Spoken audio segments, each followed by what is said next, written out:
문재인 대통령 정말 열심히 일하고 있다는 생각이 듭니다. 문재인 정권이 마지막 심혈을 기울이고 있는 것이 이른바 차별금지법 제정과 종전선언 체결이죠. 문 대통령은 최근 청와대 참모들과의 회의에서 이 차금법에 대해 검토할 단계가 됐다라고 말한 것으로 27일 확인됐습니다. 종전선언 역시 시도 때도 없이 계속 나오고 있는 발언인데요. 29일 로마 방문 중에도 종전선언에 대한 메시지를 다시 한번 피력을 했죠. 물론 미국 측은 문 정권과 다른 입장을 보이고 있습니다. 제이크 설리번 미 백악관 국가안보보좌관은 26일 우리, 즉 한국과 미국은 각각의 종전선언 조치를 위한 정확한 순서 시기 조건에 관해 다소 다른 관점을 가질 수 있다고 밝혔습니다. 다소 다른 관점, 문 정권과 관점이 다르다는 겁니다. 이 바이든 정권도 그렇다는 거죠. 실제로 핵개발 포기 의사가 전혀 보이지 않고 있는 북한 체제는 종전선언이나 평화협정, 역시 미국의 소위 대북 적대시 정책을 철회하라는 조건을 달고 있죠. 즉 한미훈련 중단, 한미동맹 해체, 주한미군 철수 같은 뜻으로 주장합니다. 가령 북한의 백과사전에 정의된 평화협정의 개념 자체가 남조선 강점 미군 철거라고 되어 있습니다. 즉 미군 철수가 평화의 조건이다라는 거죠. 역사를 들여다봐도요. 제가 오늘 역사 얘기를 좀 드려보려고 하는데요. 종전선언이나 평화협정이 평화를 가져온 사례를 찾기 어렵습니다. 특히 공산주의 전체주의 세력과의 평화협정은 더욱 그렇습니다. 우리가 잘 아는 베트남 공산화 과정도 그렇죠. 한반도처럼 남북 자유민주주의와 공산주의 진영으로 갈라져 싸우다가 1973년 1월 27일 파리에서 평화협정을 맺었습니다. 그리고 남베트남에서 미군이 철수해버렸고요. 그 2년 뒤인 1975년 4월 30일 베트남 전체가 공산화됐죠. 중국의 공산화도 마찬가지입니다. 1945년 10월 10일 항일전에서 승리한 중화민국의 장제스, 이 장개석 총통이 공산당 지도자 마오쩌둥과 충칭에서 만나서 쌍십 회담기호, 쌍십 협정이라는 것에 합의를 합니다. 이 협정은 양측이 평화, 연대와 민주주의 수립, 국민 자유보장 등의 원칙적으로 합의한 이른바 종전선언 내지 평화협정 성격이었죠. 그런데 8월 29일부터 40여일간 진행되는 회담 기간 중에도 공산당은 소련 점령지인 동북지역의 병력 12만 명과 당간부 2만 명을 보냈습니다. 무력 통일을 준비하고 있었죠. 국민정부가 뒤늦게 만주에 병력을 투입했지만 이미 늦었습니다. 공산주의자들의 평화 약속, 언제나 전쟁을 위한 사기극인데요. 장개석 총통은 두 번의 국공합작에 이어서 또다시 속았던 겁니다. 이후에 본격적인 국공내전, 장개석 군대와 모택동 군대의 싸움이 6.25 사변 직전인 1950년 5월까지 벌어졌습니다. 그리고 우리는 국민당이 부패했고 공산당은 민심을 얻어서 이겼다 이런 식으로 배웠지만은요. 정말 이렇게 배웠죠. 그 이전에 이웃하고 있는 소련의 지원과 공산당의 잔인함에 무릎을 꿇었다는 것이 더 정확한 평가일 수 있습니다.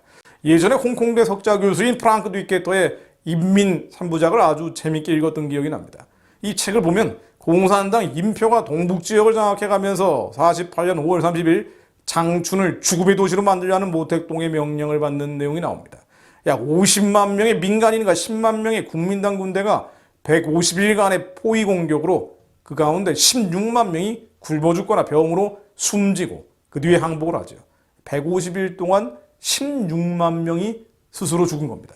굶어 죽거나 병으로 죽었습니다. 물을 끊어버렸고 완전히 모든 걸 끊어버렸죠. 공산군은 장춘을 장악한 뒤에 동북지역을 손에 넣었고요. 이듬해인 49년 1월 22일 베이징에 무혈 입성을 합니다. 그게 4월에서 5월 사이 국민정부의 수도인 남경과 상해를 공격해서 점령을 했고요. 그리고 10월 1일 모택동은 베이징 천안문 막로에 올라가 중화인민공화국 중공의 성립을 선포합니다. 이 국공내전에서 군인 175만 명을 포함해서 600만에서 700만 명이 희생된 것으로 추정이 됩니다. 어마어마하게 많이 죽였죠. 인민의 적은 죽여야 한다는 모택동의 확신에 따라서 말 그대로 국민당 측을 섬멸해버렸습니다. 이제 우파하고 좌파가 싸울 때 항상 그런데요. 우파는 그래도 이제 뭔가 원칙을 지키려고 하는데 좌파는 수단 방법을 가리질 않죠. 마찬가지입니다. 국공내전 과정에서 모택동 군대는 잔인하기 짝이 없었습니다. 섬멸해버렸죠. 국민당 군대는 그렇게 못했죠. 이 국공내전 후에도 학살극은 이어졌습니다. 디케토 교수는 마오쩌둥 이 모택동 집권 초 10년 동안 최소 500만 명의 민간인이 목숨을 잃었다고 지적을 합니다. 즉 국공내전 과정에서 600에서 700만이 죽었고 국공내전 후에도 반혁명 진압운동이라는 이름으로 500만 명을 더 죽였다는 건데요. 이 숫자가 너무 많으니까 감이 잘 오질 않죠. 권력을 잡기 위해 1000만 명 이상을 죽였다는 얘기입니다. 그 후에도 인민공사, 문화혁명 등을 거치면서 모택동은 총 4,900만 명에서 7,800만 명을 학살했다고 합니다. 지옥의 가장 끝자락에 모택동이 있을 겁니다. 인류 역사상 최악의 학살자가 바로 모택동이죠. 어쨌든 평화협정, 종전선언 이런 것들, 이런 살인마의 제노사이드를 준비시키는 도구가 됐던 겁니다. 모택동과 함께 20세기 최악의 학살자가 히틀러인데요. 중화민국뿐 아니라 폴란드, 소련도 불가침협정을 맺은 상대 대대적인 침략을 받고 비극적 전란을 겪게 되죠. 폴란드는 1932년 소련과 1934년 나치 독일과 각각 불가침 조약을 맺었지만은요, 1939년 9월 1일 나치 독일의 침공을 받고 9월 17일에는 소련의 공격을 받고 나라가 분할 점령됐습니다. 소련도 히틀러에게 뒤통수를 맞은 셈입니다. 1939년 8월 23일 나치 독일과 독소 불가침 조약을 맺었지만 1941년 6월 22일 독일 침공으로 국토 서부가 초토화됩니다. 2천만 명의 군인과 민간인이 피를 흘리게 됩니다. 폴란드의 미국이나 소련이 나치에게 뒤통수를 맞은 것도 평화협정이니 불가침협정이니 종전선언이니 하는 이런 조약들, 약속들이 순식간에 휴지가 될 수 있다는 것을 잘 보여주는 사례들입니다.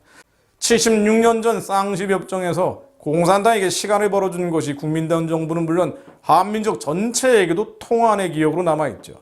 북한과 종전협정도 마찬가지입니다. 시간을 벌어주는 거죠. 북한 체제에 시간을 벌어주는 겁니다. 한미동맹 해체와 주한미군 철수 그리고 기비성 세력의 전쟁 같은 도발, 그것을 준비하기 위한 시간이 될 수도 있습니다. 설령 그렇지 않다 해도 적화의 도구로 악용되기 십상입니다. 그럼에도 불구하고 한국의 정치권은 물론 한국의 많은 대형 개신교회들도 이런 종전선언과 평화협정을 촉구하면서 기도문까지 돌리고 있는 것이 현실입니다. 미혹과 거짓에 붙잡힌 것이죠. 스스로 민족적 심판을 부르고 있는 셈입니다. 역대하 7장 14절 말씀을 읽고 기도하고 마무리합니다. 내 이름으로 일컫는 내 백성이가 악한 길에서 떠나 스스로 겸비하고 기도하여 내 얼굴을 구하면 내가 하늘에서 듣고 그 죄를 사하고 그 땅을 고칠지라. 하나님, 저희들이 주님 앞에 내세울 것 없는 죄인들이요, 이 나라 민족이 하나님의 은혜, 주님의 76년 동안의 은혜를 저버리고 하나님 아버지 앞에 너무나 음란하고 영적으로 육적으로 음란한 나라가 되었음을 하나님 자백하지 않을 수 없습니다. 마음속에 하나님 두기를 꺼려하는 하나님의 백성들임에도 불구하고 하나님을 마음속에 두기 꺼려하는 이들, 만몬을 따라가는 자들이 너무나 많은 것을 하나님 주님 앞에 자백하고 회개하고 통회합니다. 그러나 하나님, 주님께 다시 돌아가고자 하는 자들, 제단의 불을 꺼뜨리지 않는 자들 남아 하나님께 기도의 향기를 올려드리고 있사오니 주님 아버지, 저희들의 기도를 들으시고 이 나라와 민족의 은혜를 허락해 주옵소서. 주님, 불쌍히 여겨주시어 이 민족교회를 불쌍히 여겨주시어 하나님, 민족교회의 멸절과 절멸의 위기 앞에 하나님 저희들에게 기회를 주옵소서. 하나님을 대적하는 세력들, 기비성 망령들, 인자들, 주체 사상 권력자들 예수의 이름 아래 다 무너지게 하시고 대장동 게이트와 화천대유로 연결되는 모든 부패의 사슬과 이 타락한 고리들이 다 드러나 예수의 이름으로 폭로되게 하시며 감춰진 것들이 드러나게 하시고 숨겨진 것들이 다 알려지게 하시어 자기들이 파놓은 함정에 빠져 스스로 무너지게 하옵소서. 여호와를 대적하는 세력들은 자기들이 파놓은 함정에 빠져 산산이 부서지게 하옵소서. 악인의 악이 스스로 그들을 무너뜨리게 하시고 하나님, 동무들끼리 치고받고 싸우며 유물론 공산주의 사회주의 세력들, 하나님을 대적하는 하나님이 없다 하는 자들 예수 이름 아래 무너지게 하옵소서.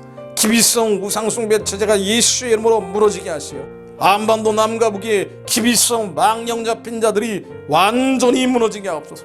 예수 그리스도의 명으로니 김정은 정권은 무너질지어다. 그와 연결되어 있는 모든 악한 고리들은 다 드러나 예수 그리스도의 명으로니 무너질지어다.